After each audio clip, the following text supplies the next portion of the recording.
Today's program has been generously brought to you by Africa Muslim Agency, empowering, educating, and inspiring. Visit their website on www.africamuslimagency.co.za. My guest speakers for today are Aisha Karim and Sumaya Wadi Mohammed. Aisha Karim is an attorney, a family law attorney specialist with specific focus on divorce, maintenance, and custody. And they've got offices throughout the South African regions in all the main cities. And we look forward to hearing her expertise on this. Sumaya Wadi Mohammed is also an attorney in a legal boutique called Ali by Wadi Incorporated. But many of us know in the Johannesburg, Gauteng region know Sumaya Wadi for her immense amount of work in the NGO field and space on Cyber Safe Kids South Africa, from the frail care work that she does and the consistent work that she does with the Civilian Crime Intelligence Network. Ladies, Assalamu alaikum wa rahmatullahi wa barakatuh, and welcome to the studio. Wa alaikum salam. Thank you for having us. Thank you so much. It's an absolute pleasure to have you both here. Sumaya, I know with the work that we do on a regular basis, the field that you're in with regards to NPO work, we've discussed over the last few days with regards to abuse, what women are facing on a consistent basis. But it doesn't just end there, because when we're going to courts and that, and things are getting dragged out on a regular basis, we're talking about unresolved custody, people getting involved. Where does this ever end? Where does it stop? And I know I'm moving right on into these questions because our times are always limited and people want to know answers. And there's a lot that I need to go through. And you both are phenomenal experts in this field. And I'd like to make the most of my time with you. So my first question to you is, at which point does the trauma of separation end? Oh, it doesn't. I think that we fail, the systems fail us in respect to, and I think in respect to our own Islamic and community systems, I think we fail our children already at the maktab level in terms of education of rights, in respect to the duty of support and maintenance. I think that we've swapped gender roles in respect to what Sharia requires us to do and what we are doing currently. And then I think also, and touching on what you said yesterday with Nabila, we're in a very interesting discussion about how our institutions fail us in respect to not giving us the proper training, the support. I think there's so much we can do to limit the trauma in respect to custody and care, and limit and co-parenting is a skill, it needs to be learned. And I think we don't have anything in our institutions that teach people to co-parent. You know, we don't tap into the fact that social workers, alimas, or women at home, we need to train them from a social welfare basis to not only from a dawah perspective, but also from in terms of marriage and conflict, etc. We need trained social workers in our institutions in order to assist attorneys and the mulanas, etc., in dealing with issues of these custody, maintenance, etc. Thanks so much. You know, Sumaya, that's such a pertinent topic because we also discussed yesterday, are people being adequately trained to deal with these matters? We're putting serious matters into hands of people who may not have adequate resources, who may not have adequate training. Despite well-intentioned family, friends, community helpers, they may end up doing far more damage than it is to actually fixing a problem. Aisha, when we talk about this, I often say to people, and I know this may be a very utopian kind of statement, but from your experience, I'd like your input on this, where I often say, you know, divorce should be between two spouses who choose not to be together.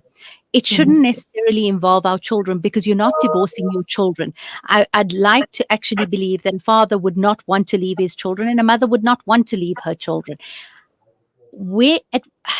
How do we navigate this with dignity so that the children are not caught up in the ugly of the situations? Yeah, that is such a really good question, and I hope I can do it justice. I think there's two parts to this. The one is where we have legitimate concerns. And I'm going to take it back to your previous question where you said we need training, we need good support. I want to say it's not just the legal practitioners, alimas, etc., that need training. It's the social workers in court that need training. It's the magistrates that need training. The problem goes so deep, and sometimes there are real issues. I'm going to give you a very quick example. I had a matter about 2 months ago. I went to court and the dad arrived at court, and it was very obvious to me that he was high. And I brought this up to the social worker who was dealing with our matter, and she laughed at me. And I said to her, I'm going to ask for a drug test. The drug test came back yesterday. He was positive for cocaine and meth. So this man came to court for a custody battle. High. He came, and the social worker couldn't. To me, it was as bright as day. I could see it from a mile away, and the social worker literally laughed at me. So the problem goes so deep. And the first thing I want to say is, when you have situations like that, and drug addiction and abuse is such a real problem in our society and our community, and we don't want to talk about it. We don't want to enter that room. We don't want to, call it out for what it is. But there are legitimate issues. What do you do when you've been married to a partner and you know that he's been addicted to drugs? You know that he's been, doing certain things. You know that he's abusive. He may be addicted to certain, types of videos and so on. What do you do? Do you just release your child to him and say, oh, well, we're co-parents now and we're not divorcing the children? There were reasons for that divorce. So the first thing we need to look at, what were the reasons for the divorce? Was it an underlying issue of abuse, drug addiction?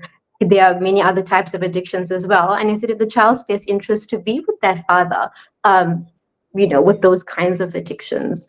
The second part is where we have two, I would say, seemingly sane, good adults who have divorced for reasons out of their control. Now, this ranges from petty things to, some things that are a bit more serious to the individual, but it excludes things like drug addiction and abuse and the more serious situations. In those circumstances, I want to say that it is imperative for the parties to realize that, the court is not going to deny anybody access.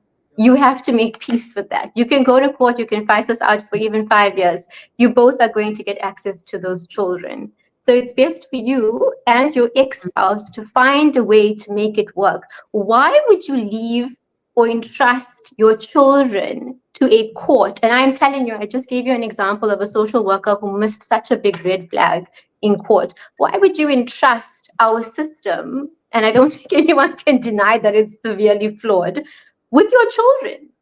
I think it comes down to us dealing with our own egos and our own issues first, as parents, and then realizing that we're going to have a very serious and very mature discussion with our ex-spouses and find a solution that works for the parents and the children, and not leave these decisions to the courts to make for you. Absolutely. And I think it's such an important point about, again, going back to courts, because so many women have said they found absolutely no reprieve from any other organizations around us. And this is why they have to go the legal cause and the legal route. And I just want to touch on things that you both mentioned just now. And I think exactly as Aisha and Samaya have said, when there's good parents on both sides, and there's a good father and a good mother, and it's just not good together in a home where you're providing a toxic environment, but both can separately be good parents, then access really should not be denied. We should be giving access and not using our children in a battle where it comes down to egos. And I think that has to be said. And if I've often asked people that I work with, but is he a good father? I'm not asking if he's a good husband. Is he a good father? If he's a good father, give him access to his children and let his children have access to him. If it's a good mother, give her access to her children and let her children have access to her. Don't let your ego intervene in this regard. But exactly as Aisha has mentioned, when there's addictions and when there's issues of abuse, when you think your children's safety will be compromised and it will be compromised, that lends to an completely different discussion.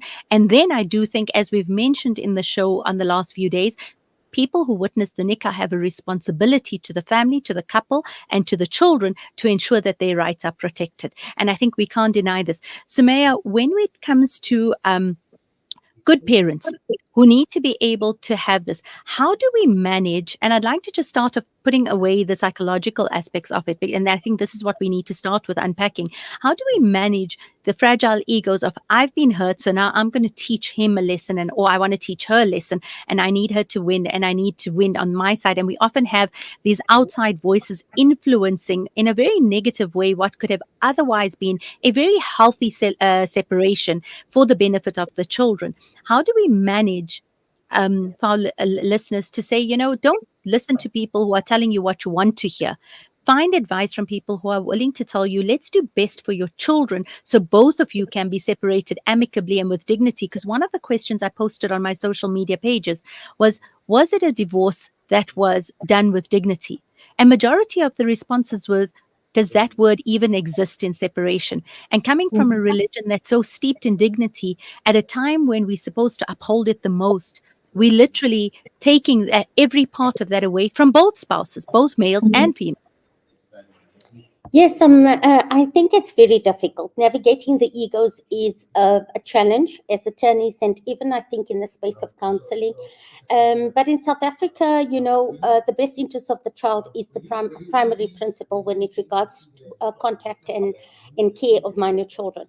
So it's often very difficult. I think that if there are stronger support systems in respect to women receiving counseling correctly, women receiving the right advice, as you so rightly point out, receiving, not acting on an emotional basis and separating, it's very difficult for people to do that, and it's actually a skill. And when we walk through the divorce process and custody and care process, we often say to people, try and remove the emotions as much as you can out of it. And from a practical point of view, the secular law in this country grants you these rights, and these are your obligations. And you try and hold their hands from that kind of perspective and walk on. In terms of the dignity and stripping of dignity, Zaheerah, I hear you. It's undignified to approach the court systems in this country, and this is because we still suffer from the apartheid lack of access to justice in this country. Lack of access to justice is a huge problem, not only for Muslim women, but women across the country. And like my colleague pointed out, the training of the officials that are in charge of these processes is a huge problem in this country. So we can only fix this together, I think, if civil society and institutions, attorneys, social workers kind of team up. And I haven't seen the kind of teaming up that is required to fix the problems at this point. Okay, we have to go for a very quick ad break. When we come back, we'll continue this discussion with regards to our way forward. How do we manage the court level, and how do we actually navigate a system that we know so little about? Stay tuned.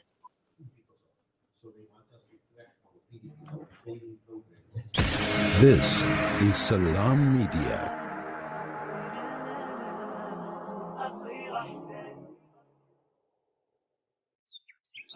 When the perfect blend of stylish decor, exquisite halal cuisine, and warm hospitality come together, it could only mean Al Bayt Lodge, your true home away from home. Al Bayt is the ideal heaven for families, business people, and tourists, with its 4-star family rooms and other luxurious facilities. Conveniently situated close to Port Elizabeth Airport, the beach, and other amenities, your stay will be truly unforgettable, as you'll be taking home lasting memories of the warm hospitality, the serenity and tranquility that Al Bayt has to offer.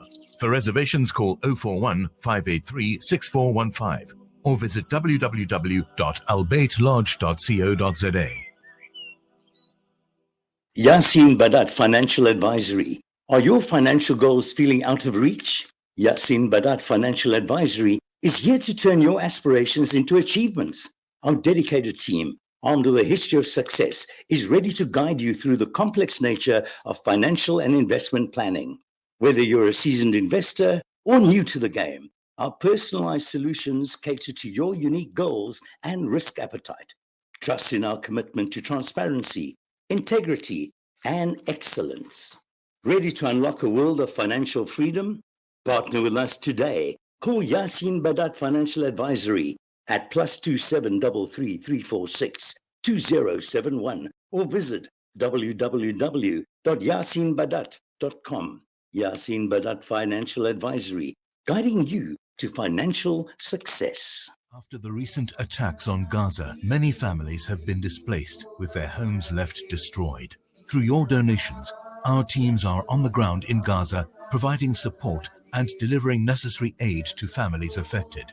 The people of Gaza need your help. Give hope. Donate today to Penny Appeal South Africa.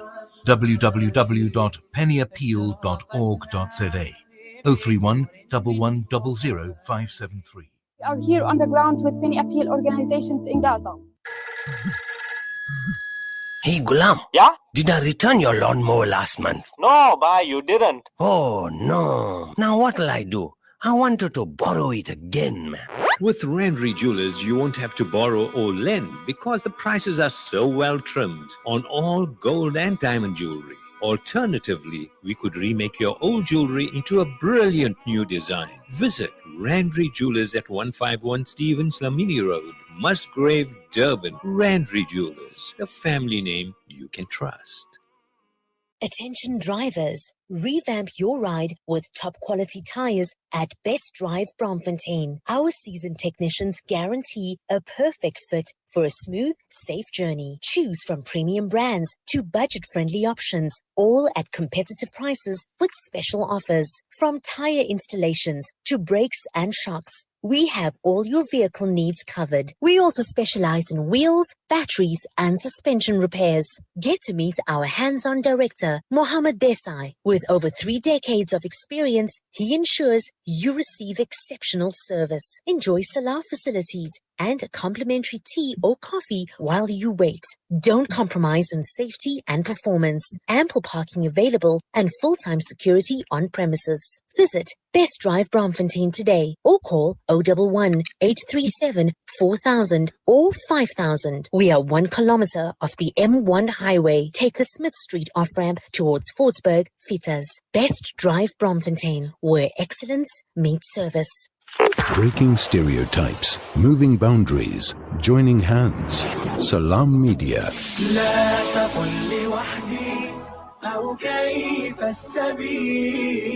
Humanity sets the agenda.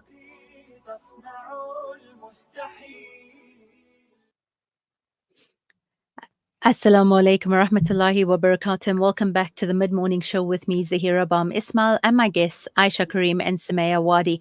We haven't wasted any time getting into this discussion, as we know there are so many questions coming through and comments. Aisha, just picking up on what you said before the ad break with regards to addictions, abuse, and a separation in that sense, I want you just to touch on in terms of knowing which way forward to even go and to start when one of the spouses has perpetrated that. Because I think so many times there's cultural influences that come in. What will people say? You shouldn't be doing this.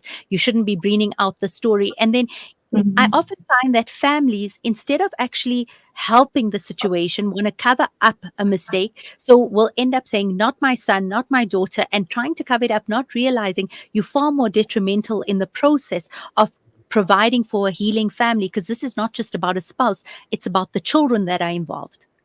Yes, absolutely. I think that a lot of the time, families think that there needs to be a blame game. I think that's what I see. Somebody's got to be blamed for this. I think if we just take a step back and understand, nobody wants to be addicted to drugs. I don't think anyone, as a young child, what would you like to be when you grow up? I'd like to be a drug addict. Nobody wants that. As a mother myself, I don't want that for my kids. I don't think there's any mother out there who says, I'm so proud of my drug addicted child. So if we take away the blame from this, that somebody has to be at fault, we'll be able to address this from a much more human perspective, to understand that people make mistakes, nobody is perfect, and that there are solutions. Even in cases of abuse and drug addiction, there are solutions to these types of issues. It is difficult. I do not envy anyone that has to address these issues, because you have to have such a deep understanding and a deep appreciation for humanity, and that people are imperfect. And nobody, even if you're not a drug addict or an abuser, nobody is perfect. So the first thing is that we need to address these. And I want to say, I think not to sympathize with the addiction or the abuse, but to come from it from a place of this is the situation, and how do we now navigate that situation so that the children remain protected. And I don't use that word lightly. Drugs cause individuals to do things that they wouldn't ordinarily do. And I think if we, like I said, remove the shame, remove the guilt and the blame game, then as an individual, whether even if you're the mother of that drug addict, even if you are the cousin or the best friend or whatever you may be, whatever your relationship to that person may be, if you remove the blame and the guilt and the shame, and we just look at it and we say, okay, well, it is what it is. And we can't blame anyone for where we are right now. But going forward, if we don't start dealing with this in a way that protects the children, then I'm going to say, yes, there are some people that I would say, can be blamed for how this unfolds. So for me, like I said, the first thing is to remove the stigma of these situations. And as well, I think there's a lot of stigma, unfortunately, on women. What did you do to cause this? Yes. I get appalled sometimes when women come forward and they tell me they've been abused, and the questions they get asked: what did you say? What did you do? He has a temper, and we're taught as young women to accept that kind of behavior, and we create a normality within our society and within our community. And what we don't realize is that our daughters are watching that. They're watching that, and then we create what we call generational trauma and generations of abuse within our families and within our societies. And then suddenly we say, let's stand up against it. Who's going to stand up against it? We created a whole society of people that says this is okay, not even hushed. This is fine. Do you know how many times I've had to probe clients when I ask them, has there been abuse in the marriage? And they say no. And then I say, okay. And then we go through some stuff, and then suddenly they'll say, he then pushed me against a wall. And I'm like, you said there was no abuse. No, he doesn't abuse me. It was just, he pushed me against the wall, and then I fell over. And then you realize people don't even know what abuse is. They classify abuse as a woman being beat up to a pulp and landing up in hospital. They don't realize that there's something called emotional abuse. There's something called verbal abuse. Even the aspect of physical abuse itself, it seems like pushing and shoving is like a gray line. I don't know if that's abuse. And where does that come from? That can only come from the aspect of being raised in a household where that kind of behavior was normalized. So how do we create a situation where this is not normal anymore? And I think that that's a starting point for all of us. But of course, it's not the end. Not the end at all, but it's definitely a place for us to start looking at so that we can provide the help that we need. If we're not prepared to talk about this, and unfortunately, if our mothers and our grandmothers and nobody wants to talk about it, then it's going to be up to us and our generation to start unfolding these difficult discussions without the stigma and without us pointing fingers and you said and she said, and that doesn't benefit the next generation. It doesn't benefit our daughters. And I think those are such pertinent points, and something we've been discussing over the last 3 days, that abuse doesn't always have to be physical. There's mental abuse, there's emotional abuse, there's spiritual abuse. There's abuse at so many levels. But what Nabila Mullah said yesterday, and I absolutely love this, she said, dignity is stripped when you're ignorant of your rights and obligations.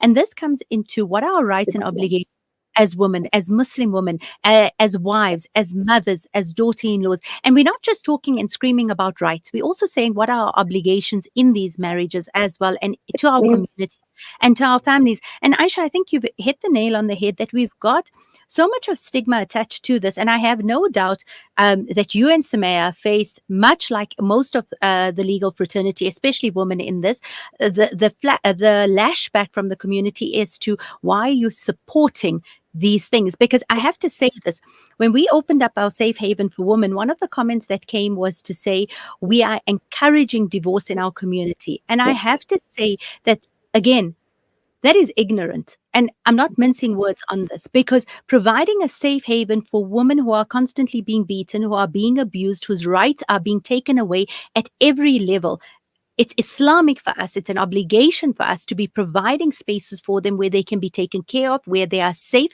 from harm. And even if we are causing that harm, they need to be removed from us. So when women are stepping up, and I'm looking at both these women on my screen here, and I'm quite certain they've had their fair share of backlash saying that they are contributing to this in the community. And I think what I said is so important, because if we want to stop generational trauma, we need to discuss it without taking things personally. If somebody is discussing divorce, they're not necessarily discussing your child, your son or your daughter. They're discussing it in general. And when we're setting standards now, it's setting it going forward to enhance and protect our community, and to protect the sanctity of marriage, and to protect the sanctity of a family. And if you are overriding that sanctity, then you are just as accountable for that. I mentioned this in one of our previous shows, where a mum had said to her daughter-in-law that, don't worry about it. His temper is the same as his dad's. At least he won't kill you. How that is a source of comfort is a huge, huge concern for me. And that should never be okay. Because if it's not okay for your own daughter, it should never be okay for somebody else's daughter. And if we want to talk about being from a religion of dignity, we need to maintain the dignity of every individual that crosses our path. Ladies, when we talk about going down this route, and I always worry because I can see we're already running short on time. Women get into this position. They know that it's not where they want to be. The verse is very specific about a home. The verse in the Quran on marriage is about a home of peace. And if it's not a home of peace, that is not your marriage. If you're walking around on eggshells, afraid of what you have to say, how you're going to say it, which tone you're saying it, and what's lying around that may trigger a temper or trigger something off, that's not your fault. And I think this whole thing of what did I do, like Aisha mentioned, what did I do to contribute to it? Oh, you should have kept quiet. You should have said this. Those things are not on. But a lot of women are overwhelmed. They have no idea where to start. I mean, I listen to you all and I'm thinking, where would I start? Where would be the first point of call to say, I need help? I need to know, where do I go? Who do I call? Who do I contact? Because how do I do it without compromising my dignity and ensuring that my best interests are being looked after as a Muslim woman? I'd like both of you to address that. Aisha, let's start with you. Okay, so I think that's going to really be up to the individual, if I can say that. Sadly, I have lines worth of clients who have come to me and said, you're the first person that I have told the story to. I can't tell my parents, or I don't have parents. There's nobody that I can confide in. You're the only one.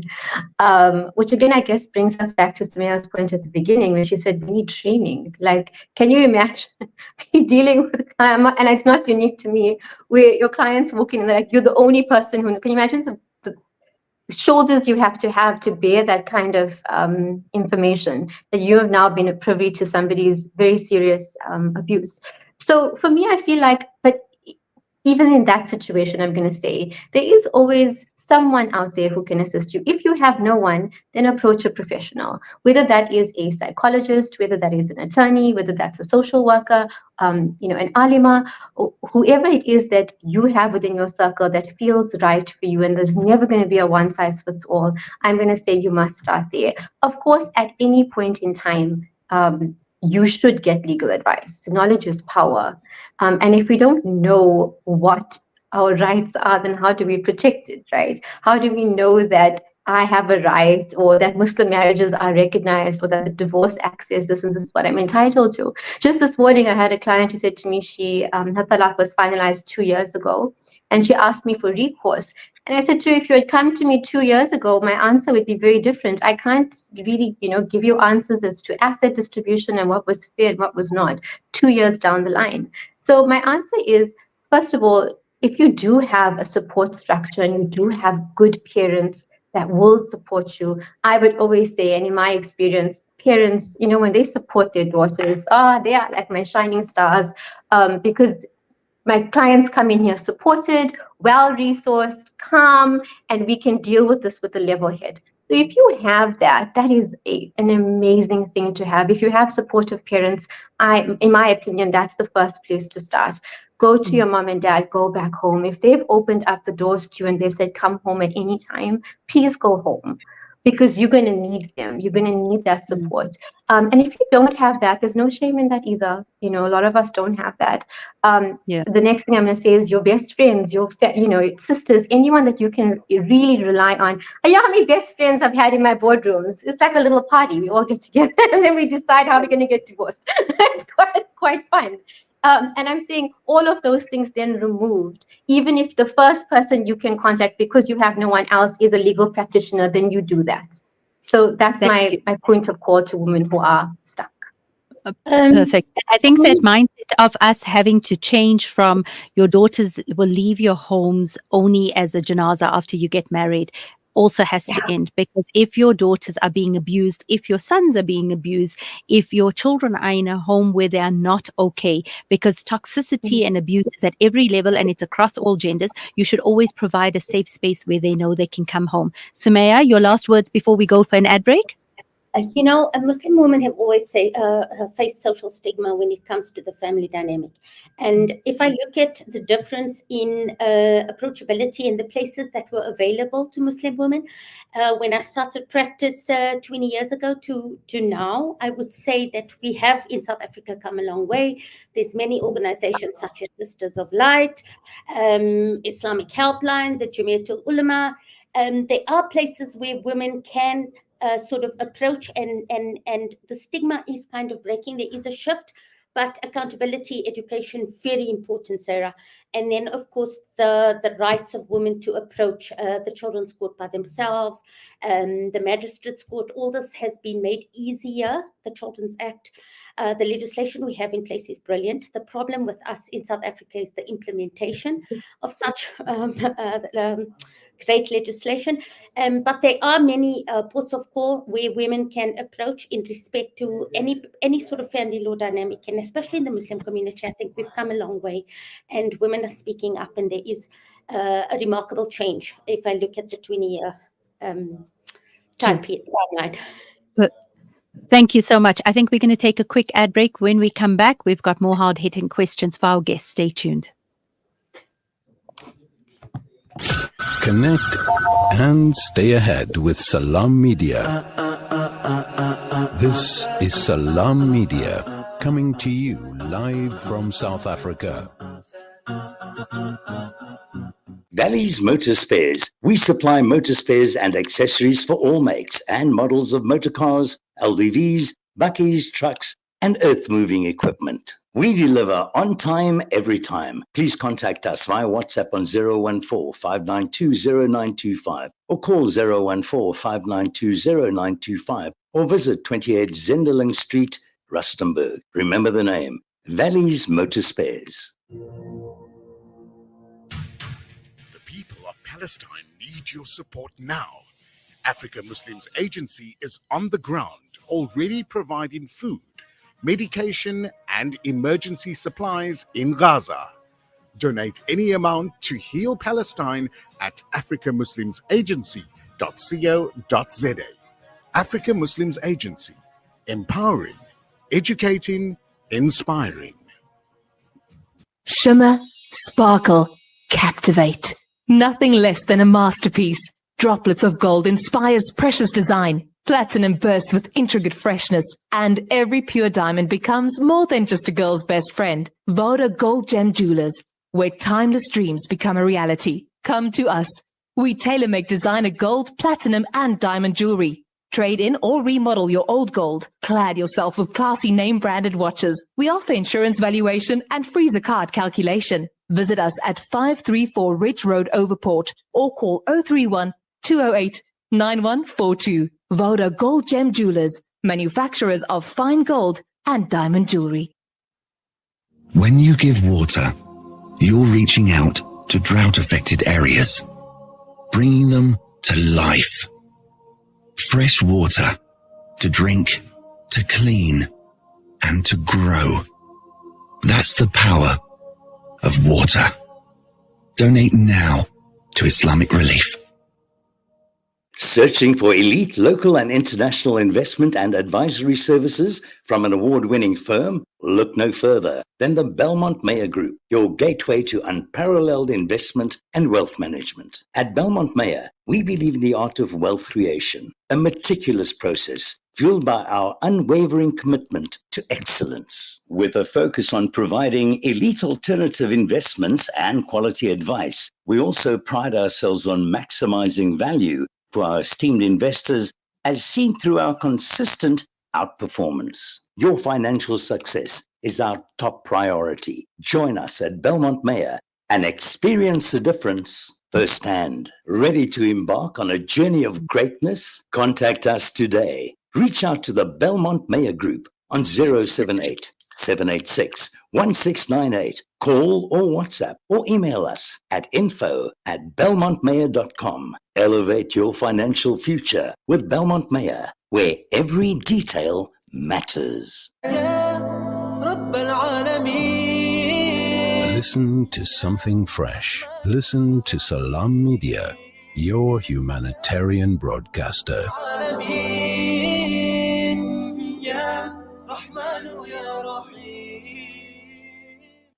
Assalamu alaikum wa rahmatullahi wa barakatuh, and welcome to the mid-morning show with me, Zaheerah Bham-Ismail. Today's program has been generously brought to you by Africa Muslim Agency, empowering, educating, and inspiring. You can visit their website on www.africamuslimagency.co.za. I'm sitting with my guests, Aisha Karim and Sumaya Wadi, both attorneys, talking about custody, familial law, how to navigate these very difficult spaces, actually how to even start having conversations on a general basis so we know how to navigate it in the proper manner. Sumaya, the one thing I want to talk about is the fact that without a doubt, the Quran is our code of governance. We come from a religion that already tells us how to navigate certain aspects. And I find that when it comes to issues like this, especially with custody, and that there's nothing short of zulm at times, oppression you see being exerted onto partners. Our Quran tells us specifically about parting in dignity, our obligations as parents, how custody information, how to do separation. All of that is written for us. But we selectively choose what works for us, when it works for us, how it works for us. And again, as we discussed yesterday, systems that have been set up to protect these very rights and to uphold these rights are not necessarily always doing what it needs to be done for various reasons. And I'm not saying it blanketly across the board. They've also got their challenges. But what happens is, the reason I'm asking this, one of the ladies had said to me that, they went the Islamic route and she wished she had gone a legal route because now she's got absolutely no maintenance for her children.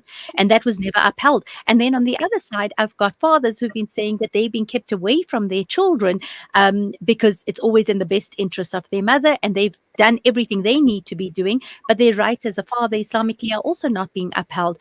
We live in a country where I'd like to think that we've got access to being able to pursue our Islamic rights, but we're obviously seeing it failing, which is why women are going the legal route, men are going the legal route, going into court cases. Muslim marriages bills are coming up. The Divorce Act is coming up for the protection because we're failing them at the levels where we're meant to be protecting them. How do we reconcile our Islamic principles, our life, and also understanding that now we've got the secular law that a lot of people are turning towards?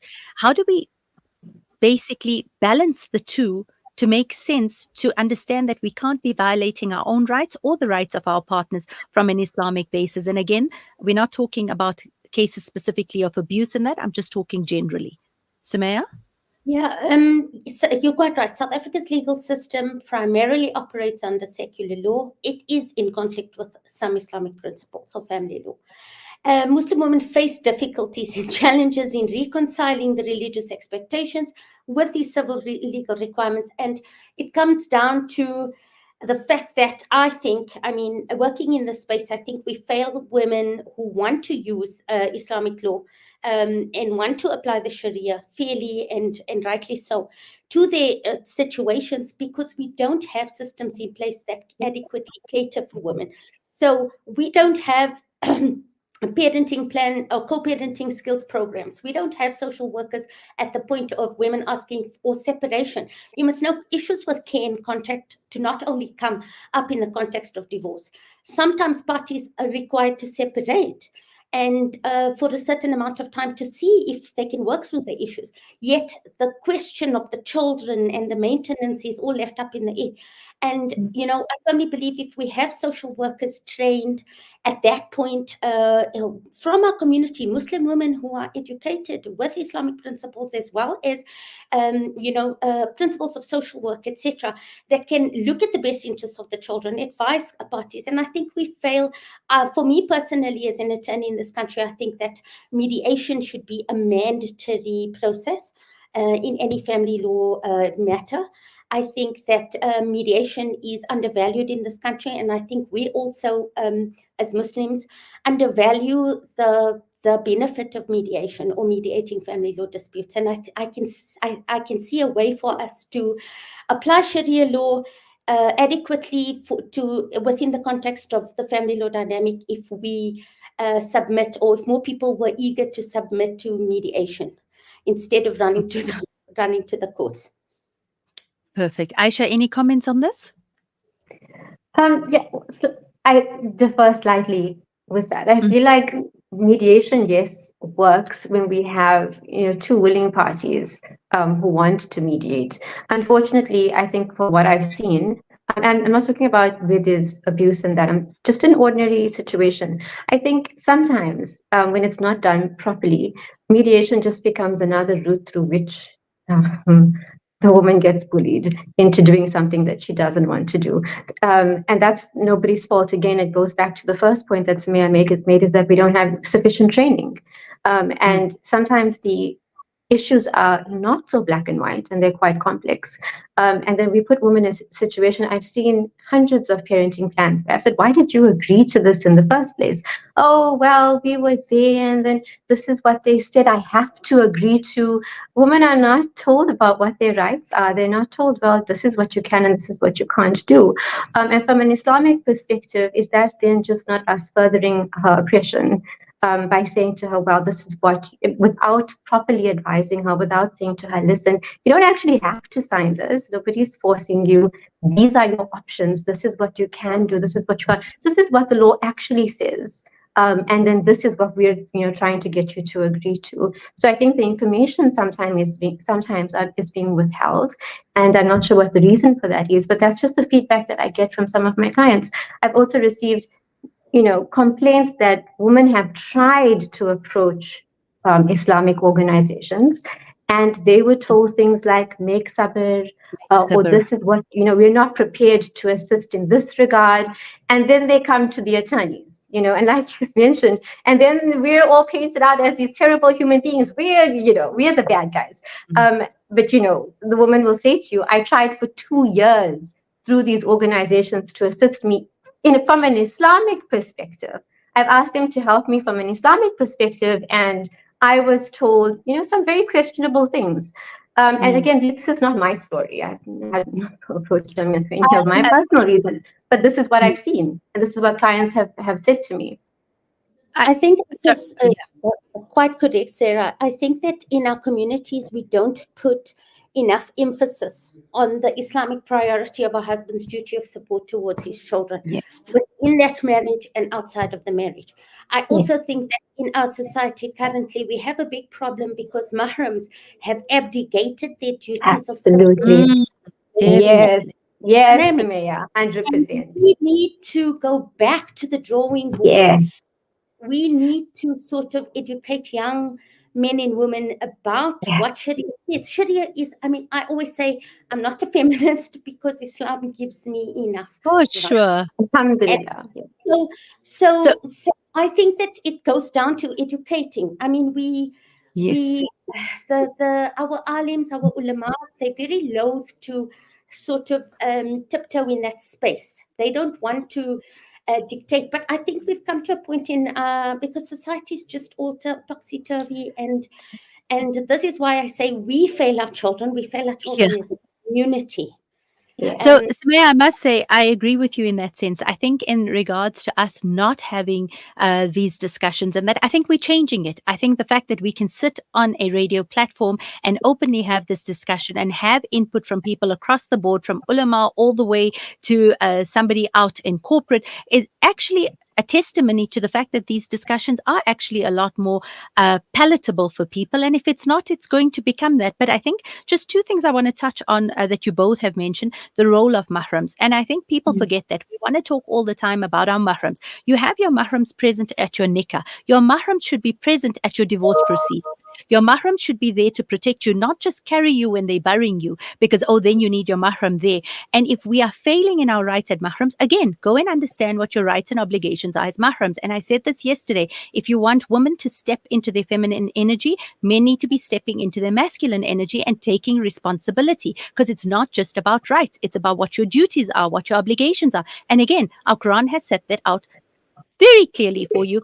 And let's not be selective on what we choose. And that goes for all of us as well, on both sides. What I'd like to ask you both about is the concept of co-parenting, because I really don't think divorces always have to be the worst thing that happens. I don't think it has to be to a point where families are not speaking to each other or seeing each other or passing on this hate and exactly what Aisha mentioned earlier, this generational trauma into our children. So our children are afraid to say, I'd like to see my dad, or I actually enjoyed doing this with my mum. I liked being with my nani. I liked going to see my daddy. It needs to be amicable for the children. How do we manage and balance a co-parenting system? We've discussed mediation.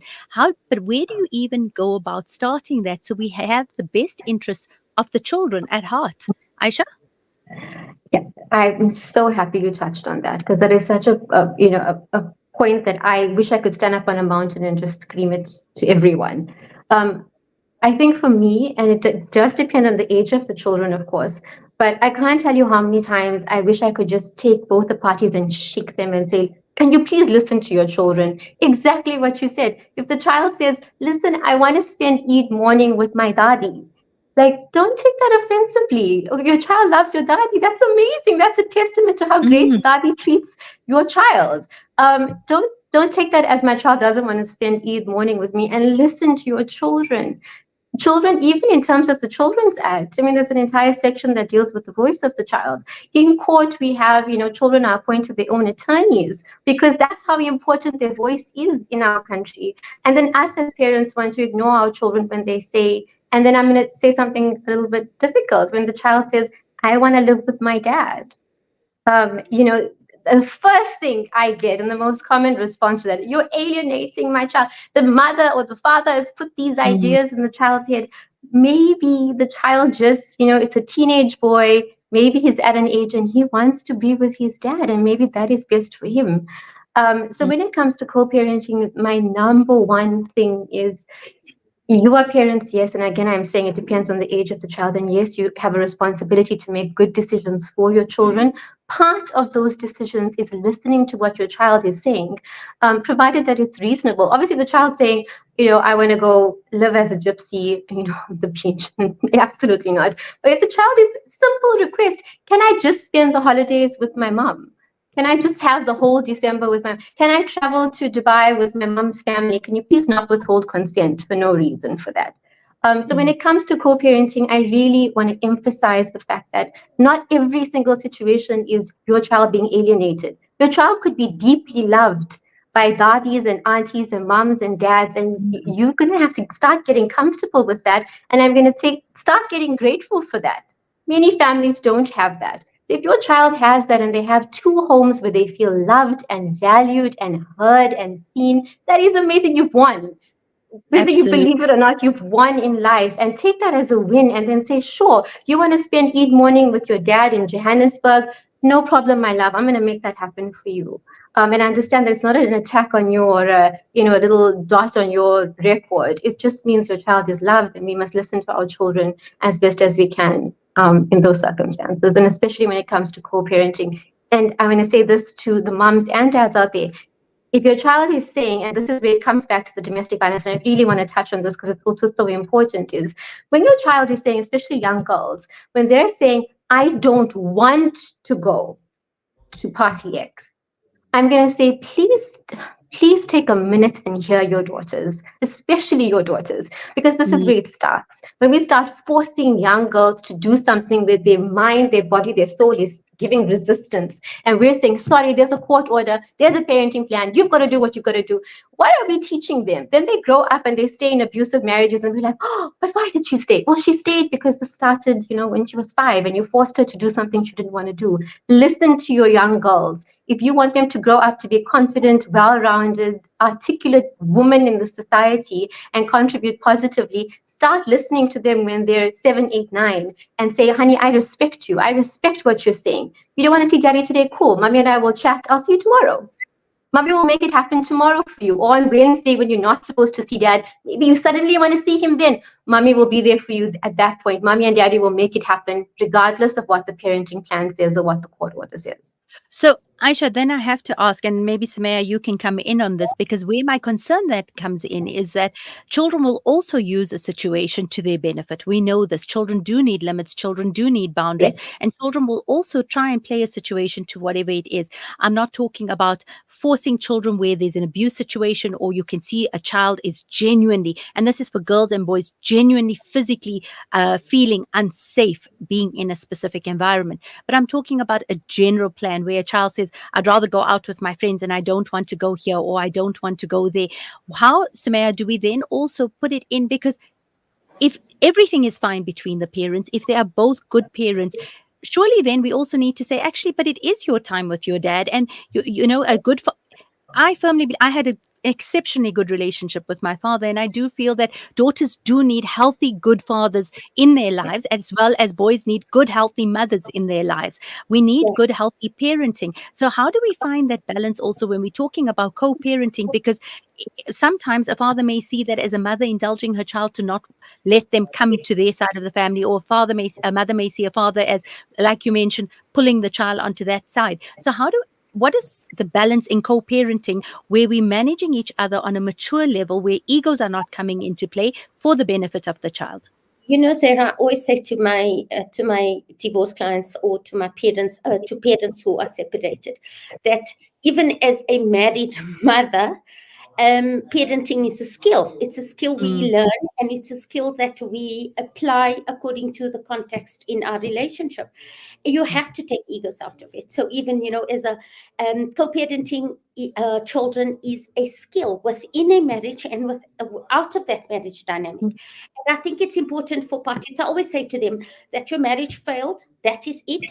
Your relationship failed, you put all that away. And we often, in our practice, have parties at first instance play with co-parenting applications. There's so many apps you can download. Co-parenting apps are easy because they keep the emotion out of it, and they provide a framework for just business. And people after time, sometimes you get with people who are very emotive about certain things, and with the passage of time, they understand and they see that the development of their children, they come to understand that, and it's also because of a personal growth within that process of trauma and, going through the divorce, etc. So I think the first thing is to take the emotion out of it, to look at what is in the best interest of that child. And, there's nothing wrong with being on the same page. And I say to people, it's okay to agree with your ex-husband, or it's okay if you agree on certain issues. It doesn't make him more right in other instances. So it's about teaching them to sift through that emotion, to take it out. And then also the sort of applications and having a plan or framework keeps the emotions out of it, ensures transparency and consistency. And children just want one thing, and I say this to all parents, married or not, they want you to show up for them. Show up, listen, do your best.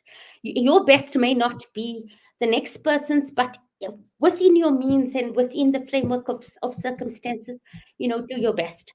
So I have fathers who earn from the legal clinic, Sarah, from that point of view, with really indigent clients.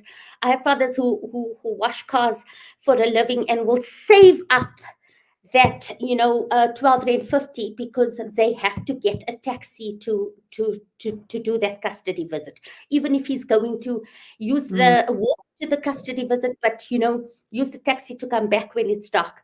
But I always say to people, it doesn't take money to show up for your children.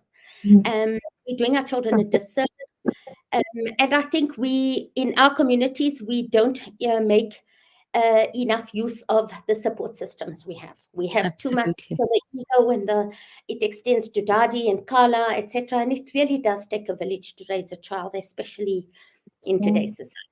That's it. I think you know what you both have summed it up so well. It definitely takes a village, and if you've got other family members who love your children and who care about your children, like Aisha said, whether it's the daddies or the nannies or the aunts, you're actually winning at life. And I think this has been a really pertinent discussion. And I told you, ladies, we started off immediately. We're already at the end, and I don't even think we've touched into the detail of where we wanted to go.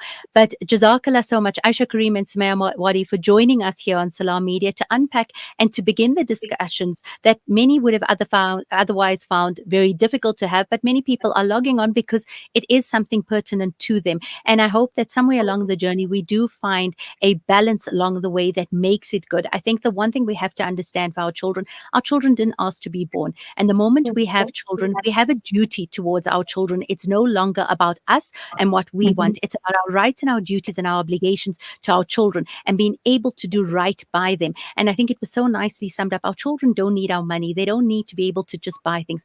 Children need you to show up, to be there, to be present with them. It's no point taking them to your home and you're busy doing something else. It's about spending time with them, quality time with them. And that is how we manage to find this balance. Let's try and put those egos aside so that we can do right by everyone around us. Ladies, Jazakallah so much for joining us for this segment. We'll be taking a break and then we'll continue with the rest of our show. Jazakallah for joining us for this very important and pertinent discussion right here on the Mid-Morning Show on Salam Media.